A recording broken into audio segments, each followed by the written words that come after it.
घोड़ा पहिए वाला जूता पहन के घास इकट्ठा कर रहा है और गाय तो सुअर सभी जानवरों को मोटिवेट कर रहा है खेती करने की। उसके बाद सब निकल पड़ते हैं। सुबह सुबह गाय न्यूज पढ़ती है और कुत्ता बिल्ली उसका दूध निकाल के बोतल में भरती है। बकरा आता है गाड़ी स्टार्ट कर और साला कुत्ता उस पे सामान लोड कर देता। चलो। बिल्ली ने सांड को लाल गमछा दिखाया और बहुत सारे सेब को नीचे गिराया। फिर बिल्ली सेब को मशीनों से बटोरता है और खरगोश पीछे से पकड़ता है। अच्छा। कुत्ते ने धनुष में तीर लगाया और साला फट से एप्पल जूस बन जाता है। कैची छोटा पड़ रहा था इसलिए बगुले को ही कैची बना दिया है। बड़े खतरनाक लोग हैं। मुर्गियों को डांस दिखाया तो बहुत सारा अंडा दिया। मुर्गा उसे बॉक्स में डालता है और सुअर बॉक्स में किल डालता है। बोलो जुबान तीसरी। ट्रेन वाली इल्ली बॉक्स में चढ़ती है। फिर क्या हुआ? फिर इसका डिब्बा अलग अलग होके ठोकना शुरू कर देता है। बॉक्स में किल। फिर सारे फल सब्जी को असली ट्रेन में लोड करके बाजार बेचने चली जाती है। इन जानवरों के लिए 1 लाइक तो बनता है। ये मुर्गियाँ एक एक करके अपना चमड़ी उतारती हैं, फिर रगड़ रगड़ के नहाती है और डांस भी करती है।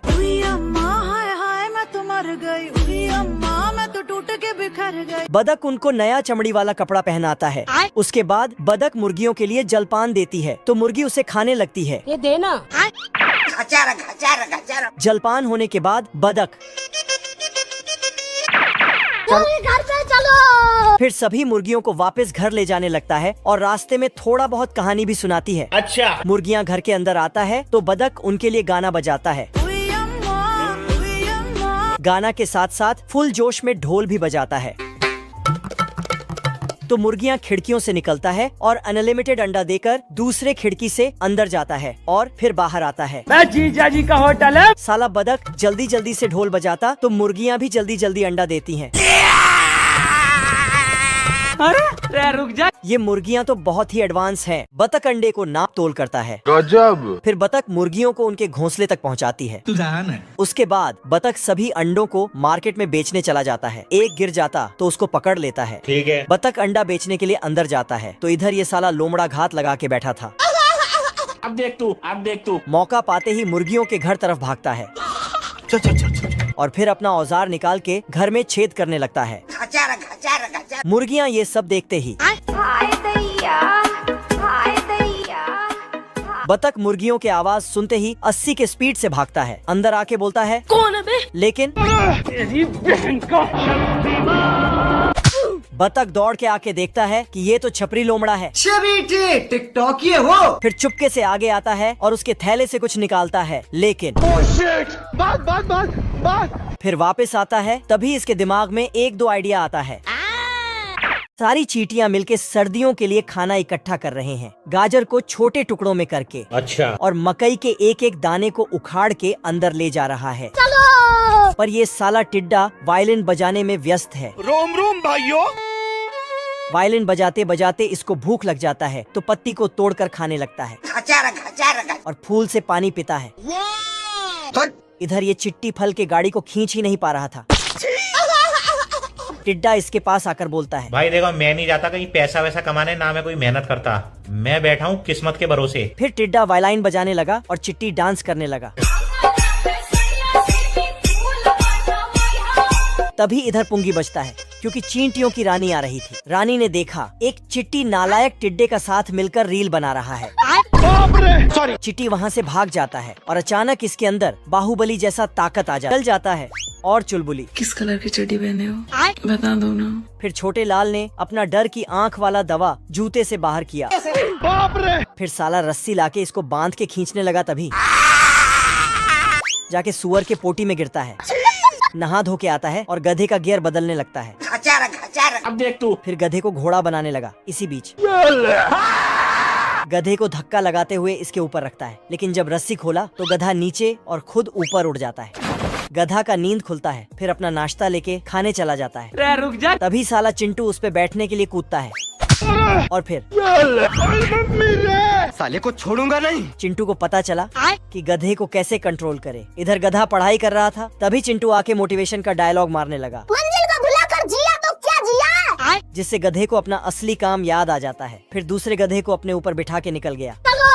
लेकिन तभी तोबा तोबा तोबा। आदमी ने यारी निकाला और करके प्लेन को काट दिया। फिर मजे से यमराज के पास जाने लगा। दोनों गंभीर हालत में थे। तभी एम्बुलेंस आता है और हालात को देखते हुए प्लेन को उठा के हॉस्पिटल ले जाता है। इधर दूसरा आदमी बहुत ऊपर आके और ऊपर जाना चाहता है, मतलब मरना चाहता है। नीचे गिरता है, लेकिन नीचे इसके दोस्त ने नरम नरम गद्दा लगा के रखा था। साले को छोड़ूंगा नहीं। कुछ दिन पहले दोनों दोस्त अपना अपना काम कर रहे थे। आज कमाएगा तो कल बैठकर खाएगा। तभी यहाँ से चुलबुली नर्स गुजरती है, बाबू। जिसे देखने के बाद दोनों का सिस्टम खराब हो जाता है और साला नाव को जमीन में ही चलाने लगता है। नर्स दोनों का कान पकड़ के बाहर कर देता है। नर्स ने बोली सिर्फ यहाँ मरीज ही आ सकते हैं। अभी बदत है भाई, अभी बदत है। तो साला दोनों अपने अपने कारनामे दिखाने लगते हैं। अब देख तू। तो सुधर जाओ, सुन लो मेरी बात, ठीक है? तो दोनों मरने चले गए। छोटे लाल और बड़े लाल अपने महबूबा के लिए घर बना रहे हैं, वो भी 5G के स्पीड से।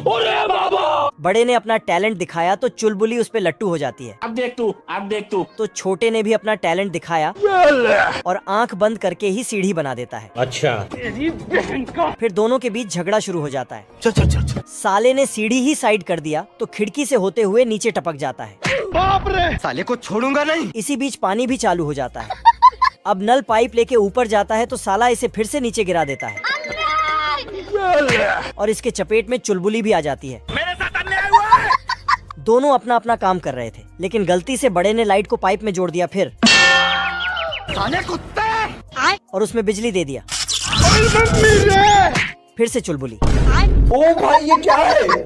सब मिलकर पुंगी बजाता है तो जानवर दौड़ के नाव में चढ़ने लगता है। दादाजी जानवरों को लिस्ट से मैच करता है। ठीक है। और इधर ये मैडम सबका हाजिरी बनाते हैं। तू जान है। लेकिन ये साला गधा नाव में चढ़ ही नहीं रहा था और हाथी तो दरवाजे में ही अटक जाता है। तभी बिजली कड़कता है और गधे के पिछवाड़े में लगता है। इधर ये दोनों गिलहरी पीछे रह जाते हैं और नाव वहाँ से चला जाता है। तो ये दोनों पानी में कूद के नाव में चढ़ जाते हैं। बादल पे बिजली कड़कता है तो बादल फट जाता और उसका सारा पानी नीचे गिर जाता है, जिससे नाव डूबने लगता है। तो सब मिलके भगवान से प्रार्थना करने लगते हैं, पर ये मैडम तो कपड़े बुनने में व्यस्त है। मैं बैठा हूँ किस्मत के भरोसे। एक बिजली नाव के अंदर आ जाता है तो दादाजी उसे दूसरे खिड़के से बाहर कर देता है। बाल बच गया। कुछ दिनों बाद मौसम साफ हुआ तो सूरज मुस्कुराया और सारे जानवर नाव से जमीन पे उतारा। चलो। मेरी औरत कहीं खो गई है, एक मिला गंगाराम महादेव लौंडा लेकर गया साला। अच्छा। बतख बॉर्डर मूवी देखकर जोश जोश में फौजी में भर्ती ले लेता है। जय हिंद दोस्तों। और यहाँ मौज मारने का सपना लेकर आया बतख बुरी तरह फंस चुका होता है। बेकार है भैया, मैं तो टूट गया।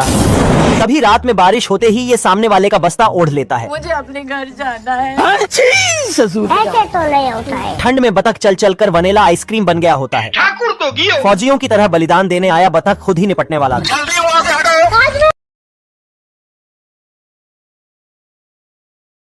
पानी नहीं मिलता, सारी रात पानी के लिए परेशान। घर पे चलो मेरे। मोगली का लौंडा लुल्ली रस्सी डालकर दूसरे देश से बादल ही चुरा लाता है और ये साला तूफान पर बैठकर गांजा फूक कर बोरा जाता था। शौक है बचपन से, मेरा बाप बदमाश था, मैं भी बदमाश ही हूँ। इतने में ये सारी बंजर जमीन पर पानी फेर देता है। बना दिए, हाथ झंझना जाता है। लुल्ली बचपन में लोमड़ी को चरम सुख दे देकर बड़ा हुआ होता है। कौन है बे तू? अबे जीजा जी का होटल है। और जंगल के सभी जानवरों के साथ इसका सुबह शाम उठना बैठना होता है। एल्विस भाई। आज मैं मर गया भैया। लुल्ली जैसे जैसे बड़ा हो रहा था ये उतना ही कुराफात मचा रहा था। तभी इसके दोस्त घोड़े को गिद्धों का झुंड लपेटने वाला था।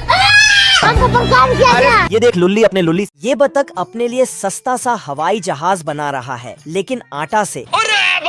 और आटा से ही जहाज का नट वोल्ट भी बनाता है। लगता है ये सब इसने ऑनलाइन सीखा है। फिर जलेबी की तरह घुमा घुमा के जहाज का पंखा बनाता है। अच्छा।